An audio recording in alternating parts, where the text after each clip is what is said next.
ختم قرآن کرنا تراویح کے اندر سنت موقدہ ہے، لیکن یہ سنت موقدہ علی الکفایہ ہے، یعنی اگر بعض افراد نے ختم قرآن کر لیا تو پھر تمام کے اوپر سے یہ جو سنت ہے اس کا حکم پورا ہو جاتا ہے۔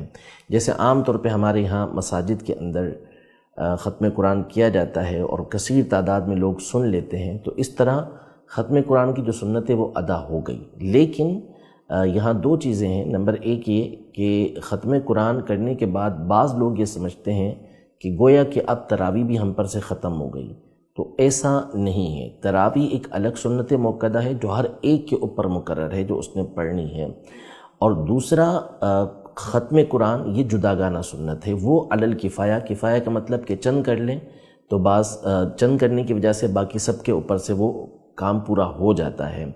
تو سنت موقدہ جو تراویح کی ہے وہ بہر صورت ادا کرنی ہے، چاہے آپ 3 دن میں ختم قرآن کر لیں، چاہے آپ 10 دن میں کر لیں، چاہے آپ 15 دن میں کر لیں یا 27 دن میں بھی کریں، تو باقی کے جو ایام ہیں ان میں تراویح کی سنت یہ ادا کرنا ہوگی، وہ پڑھنا ہوگی۔